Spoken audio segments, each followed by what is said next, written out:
Hello, everyone, and thank you for joining us for the ICONversations show. I want to take a moment to introduce to you Extend a Hand, EXP's nonprofit entity created to support our agents and their families in times of need. This incredible resource is here for moments when life takes an unexpected turn, offering a helping hand when it's needed most. Right now, with the devastating impact of the recent LA fires, Extend a Hand is a great way for us to come together as a community. If you or someone you know has been affected by the fires or has suffered a loss, please don't hesitate to reach out. We're here to help and support you in any way we can. At the same time, those of you looking for a way to make a difference, this is your chance to contribute and provide relief to those in need. Together, we can uplift one another and show what it truly means to be a part of the EXP family. Whether you're seeking help or you want Extend a Hand support, please connect with Extend a Hand today. We're going to need to make an impact where it's needed most. So I want to thank you in advance. You'll notice on the upper right to my right screen, there is a QR code that you can scan. It's to your left if you are in the audience. And our amazing team member, Brandon, in the ICON team will be dropping some links in the chat, as well as for those of you watching live on YouTube, we're going to drop those links for you as well so that you can help make us EXP Realty proud. With that being said, the ICON program is designed to celebrate our company's top producers. These agents have gone far above capping status and are now earning back their paid company dollar with various stock grants, which are earned by reaching exceptional milestones. Today, from Texas, we have Lois de Armas. From Massachusetts, we have Sonia Johnson. From New York, we have Mackenzie Kelly. From Texas, we have Stuart Sutton. And our amazing moderator today is Leo Jesus from Massachusetts.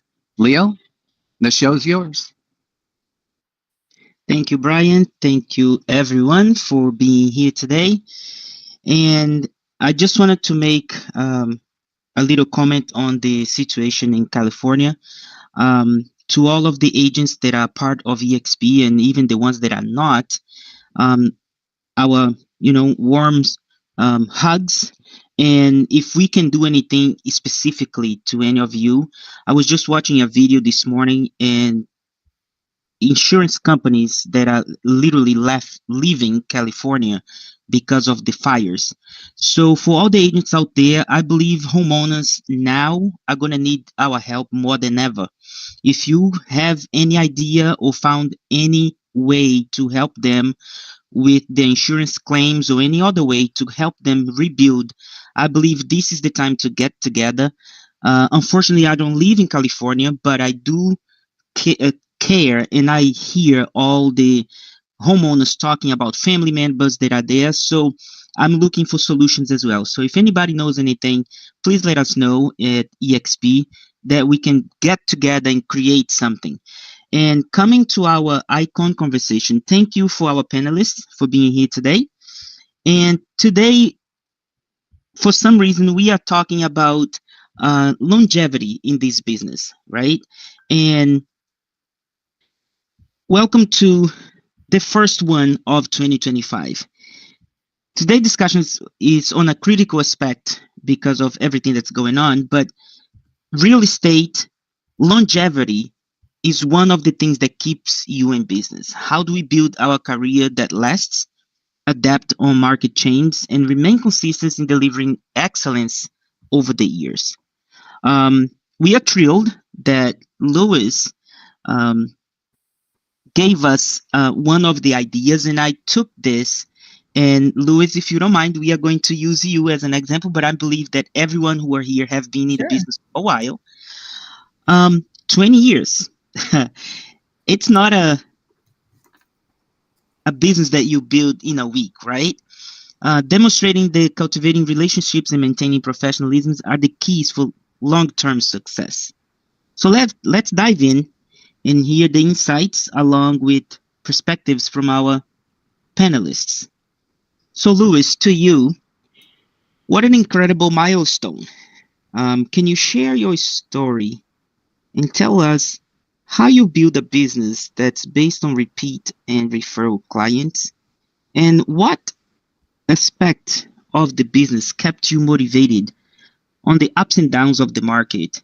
And what advice would you give to agents navigating slower markets today?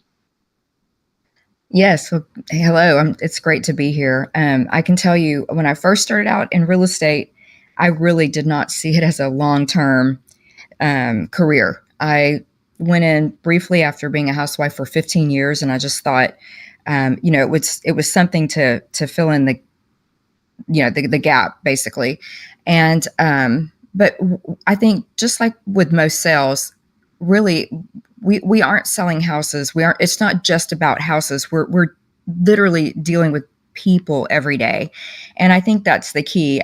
Because as I sit here, I look at a shelf full of production trophies, and I have a ton of wall plaques for all of the accomplishments over the years. But I can tell you that one 5-star survey from a client who's really satisfied and happy with their process, their process is far more valuable to me than a trophy, and I think that really the way that we treat our clients from the very beginning all the way to the end and on beyond that really will resonate, because now I'm selling houses to my first clients' children. And so it really is a business about putting your clients first in all things, and then you'll sell the houses. That just will come naturally. That is a very good point. And I don't think, as you pointed out at the beginning, that any of us thought of the long term of this business. So to our panelists, doesn't matter whoever wants to come first, feel free. How do you balance short-term success with long-term sustainability in your careers? Can you share specific strategies you've used to maintain a strong client relationship over the years? Thinking on the aspect that Louis was just sharing.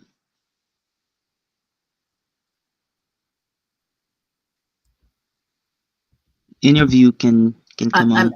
I'm happy to jump in.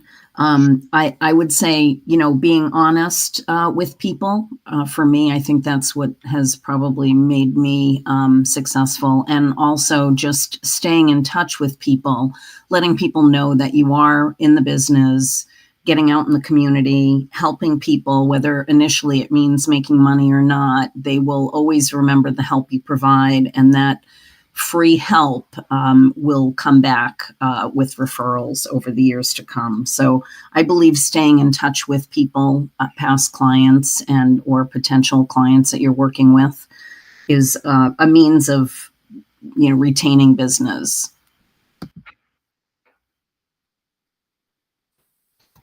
I'll add something too. I think, like everybody has said here, it's a relationship business, and my motto is always just treat people how I would like to be treated, and people can feel that. And then, with that relationships and trust, they'll become more business in time. And I kind of made a note that also, having reviews for people to read about you and your service, because there is so many agents, and or building, presence, whether that be social media or wherever. I mean, we all probably started before that was really a thing, but that's the way that we're moving now. But just putting your information out there, and then treating people how you would like to be treated. Very good point. Anybody else? Hi, this is Stuart. I can really say ditto to everything everyone said. It's extremely important to put the client first. I can just tell you so many stories, I'm sure everybody can, where you did something of service and provided something that somebody needed without expectation, and it always comes back to you. And if it doesn't, that's okay. So part of our business is very simply this: we make decisions about our business that's in the benefit of our clients. So one thing I just see over the years is so many people make decisions about their business for themselves.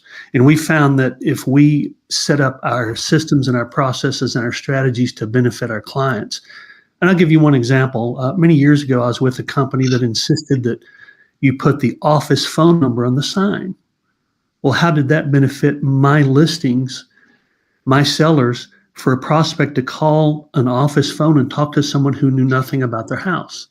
So we finally talked them into letting each agent put their personal phone number on the big real estate sign, because that's a benefit to the client. So that's how we try to deal with that, and that is make sure that the decisions we make are beneficial to the people we serve. Oh my gosh, Stuart, that was like you hit the nail on the head. And to the theme of this first question, it's like that's what taking care of the clients and put the clients first is all about. Like, can you imagine that client or prospect calling that phone number and getting the voicemail of the office instead of getting direct with the person who's actually has the knowledge about the property? Yes, kudos. And this is exactly why we do these conversations. It's because the experience that every agent here carries from their different markets and their different point of views, that's what helps all the other agents build their business that's going to last as well. I believe we were missing one more to comment on the question.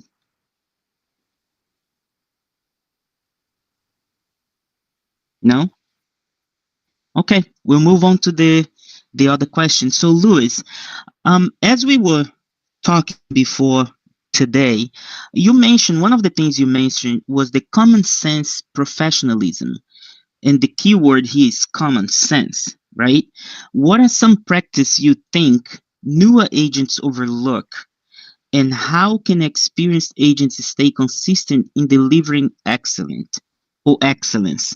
How do you ensure professionalism when the market is slow or challenging? Actually, that's a good question, and I think it's really tied to the first one. Some common sense professionalism is to exceed the expectations of your client. I would say, like, don't overpromise and underperform. It's like go in and exceed their expectations. But I do think for longevity that we do need to stay on top of the advancements in technology and some of the trends, ride those waves. But at the same time, because AI and social media and those tools, that's exactly what they are. They're tools, and they're wonderful. And it's very important as you establish your career and you're going further and you're getting older with your career, that you stay on top of those things. But they should still never replace human interaction. And I think a good example of that, and now I'm going to go way back, because when I started, we didn't even have GPS. That's yeah. So, but like another good example is whenever they started the electronic signature program. Like, that was, I really believe that was huge, and moving forward to be able to be more productive. And, it was just incredible. But one thing it did was being able to send all of your documents to someone to sign. Well, if you have those clients who really don't read, they just will click away and then it's done. That can be a problem. And so I had clients who were, the husband and the wife were from two different countries, and they were here in America. And I went and sat at the table with them and went over every single thing before they signed it.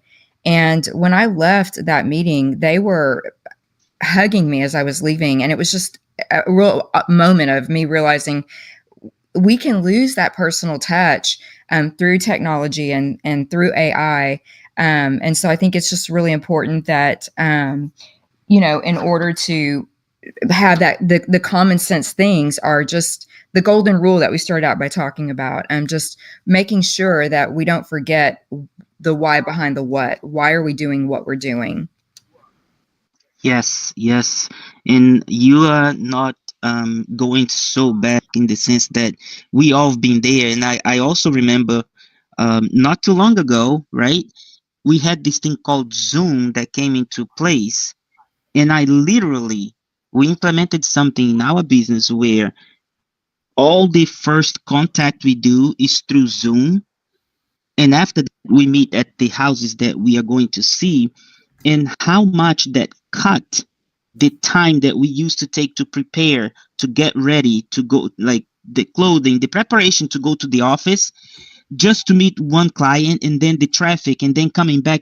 We wasted so much time doing that, and now because of this technology, you literally, you put a suit or something on the top, you sit in front of the camera, you fix your hair, and you are there. You do that meeting 15, 20 minutes, a half an hour, and you just move on to the other tasks. You take care of your follow-ups, take care of all the other parts of your business that actually makes a difference in the client's life. So I see your point there on keeping up with the technology. Yes. For the panelists, so what are the non-negotiable habits or practices, like we are just talking about, you've implemented that have contributed to your longevity, or how to reset or refocus when you feel like you are losing momentum? Can I answer that last question too? Yes. I just wanted to add, for newer agents, and the longevity of our business, people also have to, or us agents have to think that it's our reputation and professionalism with other agents, and that can make or break your business too. And you want a client or an agent to see your offer and go, oh my gosh, as Mackenzie, I know how she works. I've actually won offers in a multiple offer situation because the agent knew how I worked and said, you know what, this offer is a little lower, but I know it's going to be a really smooth transaction. So I think we should go this direction, and that is a really important part of building your business and staying, in the business too. Cause I don't live in where I live, it's kind of a smaller area. So all of us, we all, that are active in the business know each other, and, word can travel fast. So it's about our clients. Absolutely. But to stay in this business long term, it's a big picture. Oh my gosh. Yes. This is something very, very important. And I've experienced that as well. It's amazing. Good one, Mackenzie. And I'm going to kind of add on to that as well, the common sense professionalism. It's just more important. And I just think this was such a good set of questions. When you put processes and systems into place and stick with those, I'll just give you a very simple example. When someone contacts us and says, hey, we'd like to talk to you about listing our house, of course, an appointment is confirmed.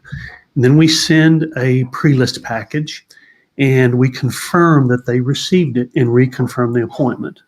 And then 1 hour before the appointment, it gets confirmed. Hey, I know things change, a lot of things going on in life. Just want to make sure this time's still okay for you. Have the appointment. And if for any reason that we walk away and don't have a signed listing, I'll follow up 1 hour after and say, you know what? A lot of times people come up with questions. I know I do after I've met with someone and they leave. I always go, oh, I wanted to ask that. And inevitably, they will have more questions. So we follow that process, and it's kind of one of those common sense professional things that we tend to let slip as we get busier and busier. And I've just got to share this with you regarding technology. I was visiting my mom, who's getting up there now, but she was in real estate most of her professional life, and told her I was going to be on this panel, and I was excited about it. And she insisted that I get a haircut. And I tried to explain that it wasn't really needed, but she made me promise. So I did. I went ahead and got a haircut, and I hope y'all appreciate that. I mean, that's another thing, right? How you look also makes, talking about habit, it makes a difference. How you dress and how you present. And I'm not saying you have to go for the star level of dressing up. No, it's matching the clients that you have. because I've experienced this in my market, where if you dress up too much and you get to a client, they feel like put down. They feel like they don't deserve your service because you are so up there. So having that common sense to actually analyze the situation and actually meet your clients where they are, sometimes it's one of the things that keeps you going as well. So to your mom, a haircut is important when you're going to be, having a conversation, and it's so appreciated that you actually, took the time to go and have that haircut. Anybody else want to comment on these questions?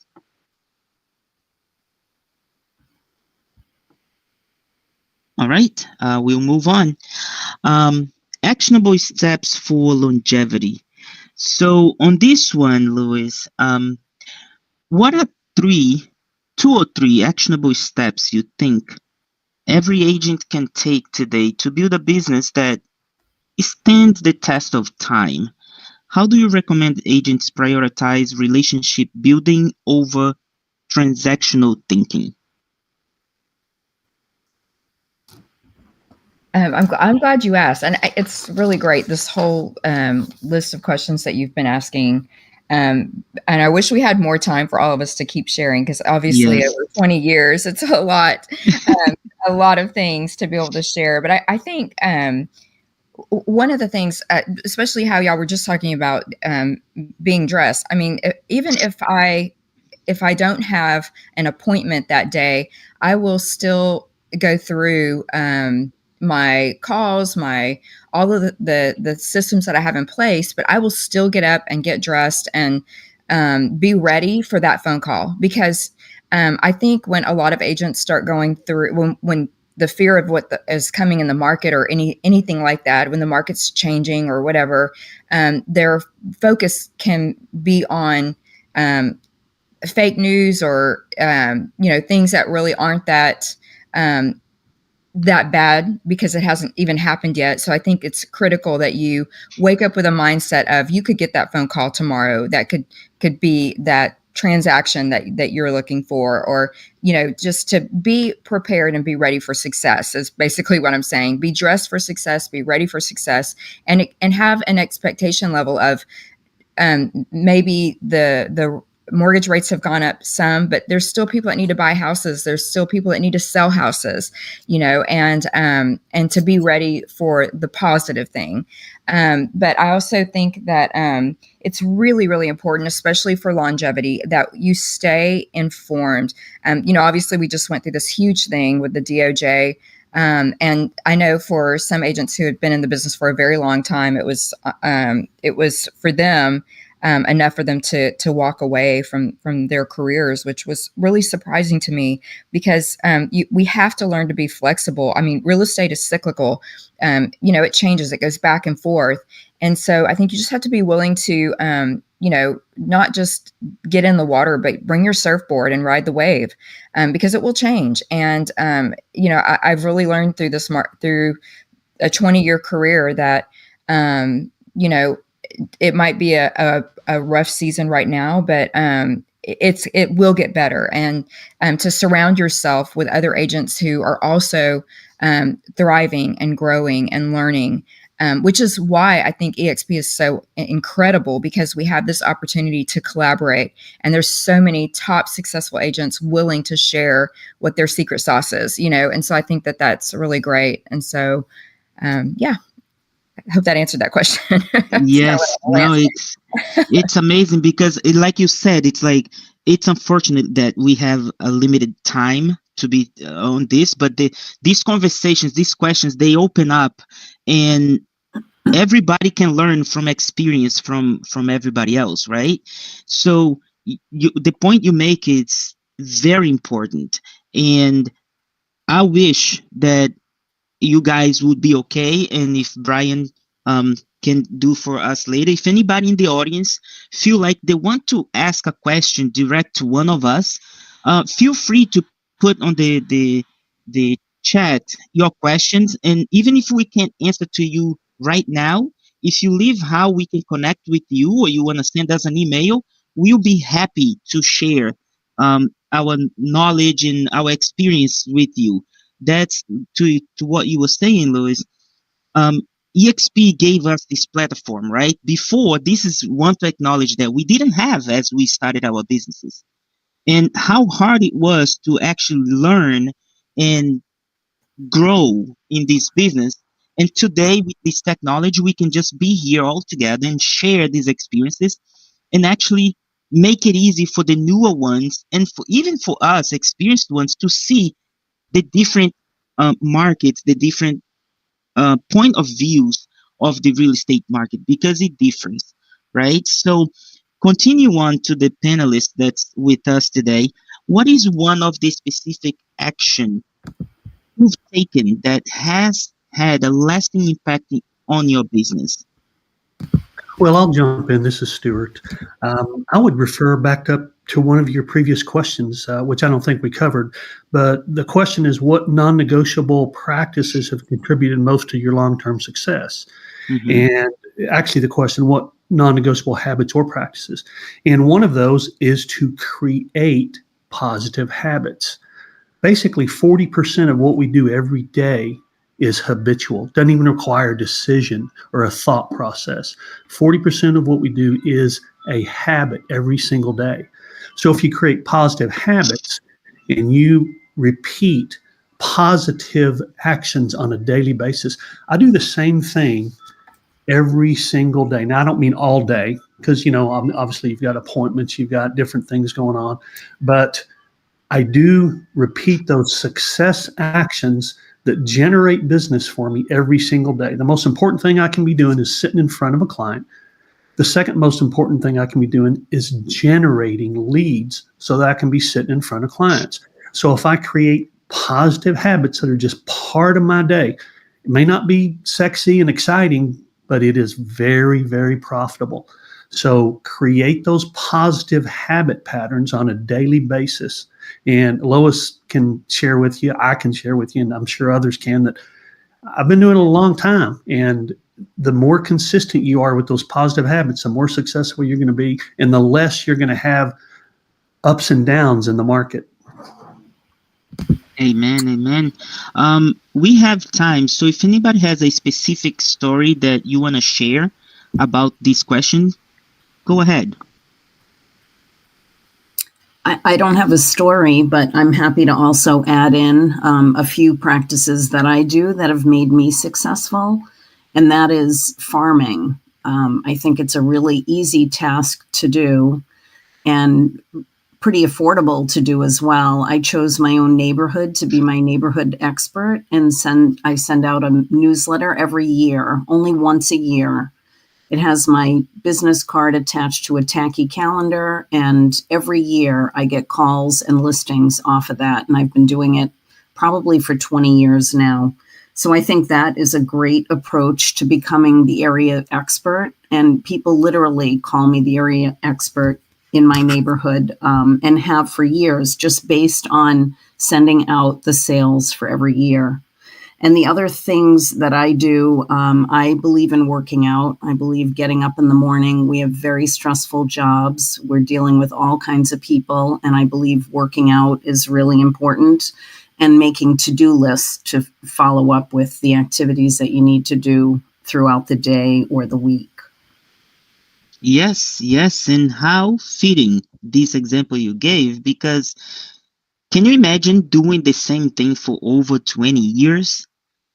I mean, talk about creating a positive habit, right? And sustaining that habit for that long. No wonder you are reaping the success of your habit, right? So I hope you guys are all seeing how these questions and how these topics are all connecting. It's like the secret to longevity is being to create the habit and maintain that habit using common sense, right? We are not going to get something that works in a market in Canada and try to apply to our local market, because that may not work. But through the common sense, we creating good habits and maintaining them, we definitely can get to these long-term success. And success, I would like to make a parenthesis here. It looks different through the eyes of every different person. So for one person, success might be making a certain amount of money. To another person is a certain amount of transactions. To another person must be just achieving a certain level of recognition. So success, keeping in mind that success is also different to every person, I think we can all get the formulas that are being shared, and putting together our inputs into them, we can then get the results that we are looking for.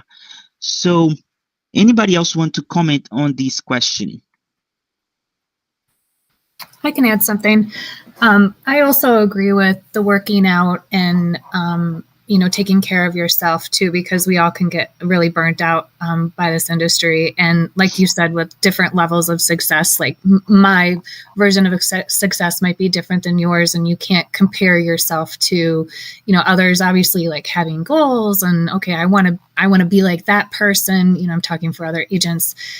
Maybe that's what pushes you. Some, like myself, if I set a goal, I'm not a big goal setter because I don't know. That's how I am. I'm a little like defiant, I guess.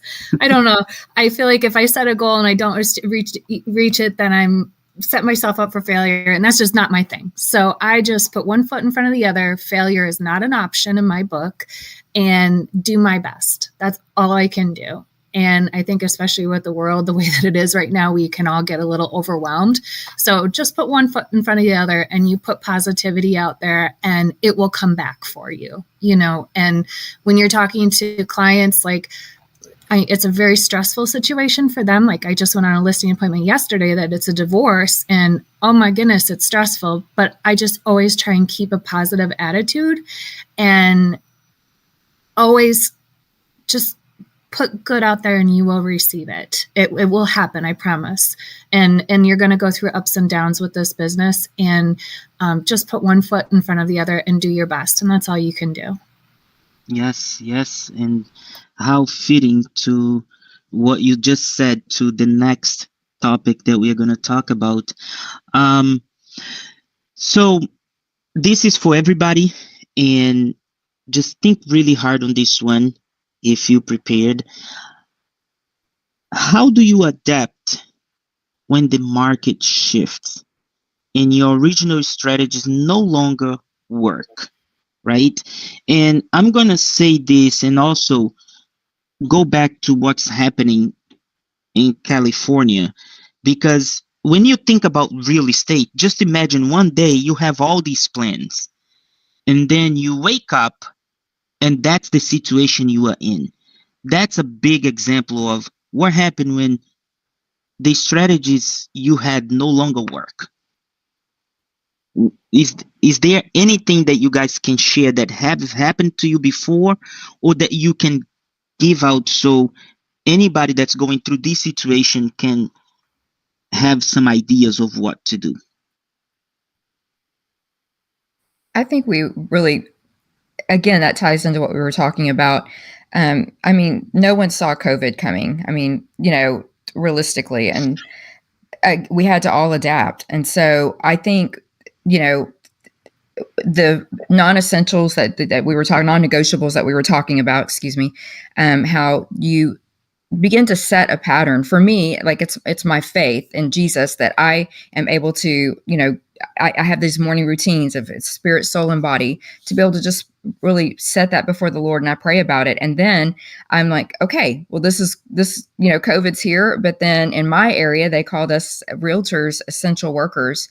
And so my business did not slow down during COVID. And I know we had all additional training in the world that many other brokerages didn't have. And so I don't think there's an issue where something isn't working. Now, there may be systems that become obsolete, but I think if we just come back to the essentials, that the non-negotiable habits that we've been talking about, those are the things that will sustain you through shifting markets and other trauma that we may experience in life. And I think of those in California, and just praying for them. And my heart goes out to them, just as everyone listening. You know, and I've already heard about people trying to help them. Now they're all needing somewhere to go. They all need shelter. And so, you know, being able to meet those needs, and once again, in meeting those needs, this isn't about how much money you can make or how many houses you can sell or how many rentals you're going to be able to do in this. This is actually about helping people who've lost everything and need somewhere to go, you know. Yes. Anybody else? Well, I'll throw in. This is Stuart. I tell people in this is something that sometimes people find hard to believe, but I make the most income in changing markets. And I can look at my career historically and see when those changes came about. And those are always big years for me, whether it's a down market going up or a up market going down. And the reason, and I'll just ditto again what Lois said, is really what we do and what we know to do that generates business for us doesn't change because the market changed. How we adapt to it changes. Now, I'll give you an example of that. I remember in 2010, 2011, 2012, I had a part-time assistant and I was managing 60 listings. That's not like a bunch of lots with one builder. That was individual homes. And if you think about it, in 21 and 22, there's no way that could ever happen. I was managing, hardly any listing at one time because as soon as I'd list something, it would sell. So I made about the same amount of money in that terrible market as I did in this boom market. And it really all has to do with adapting to what's going on and using your skills and your habits. And my habit is to generate listings. So when they're not selling very fast, guess what? I end up having to provide great service to more sellers.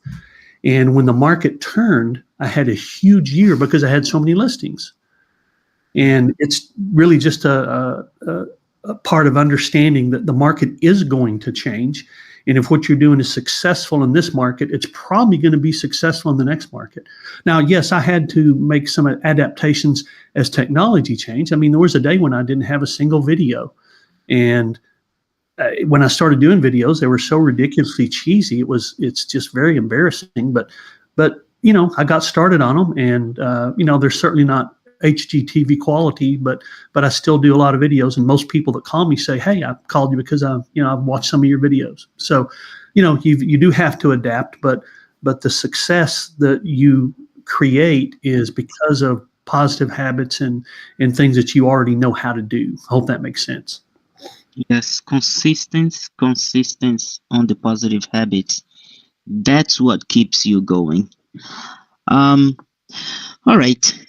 Anybody else want to do a closing remarks on the conversation we've had before I close the questions?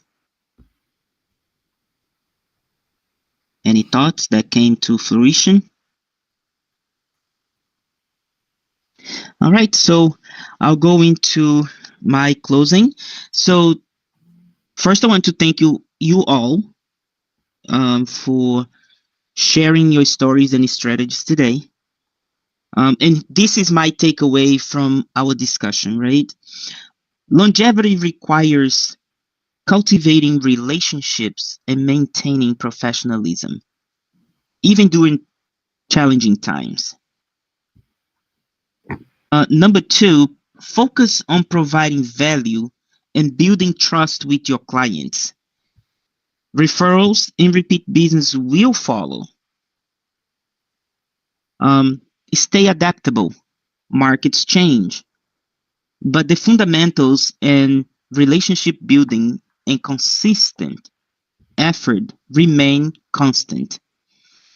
So as we move forward in 2025, let's commit to playing the long game, focusing on actions that create lasting success. Thank you all for joining us. And here's to another fantastic year in real estate. Brian, I want to give it back to you. And I would love for you to talk about again the efforts that EXP are creating for us to help all the other agents. And let's have a great 2025 together.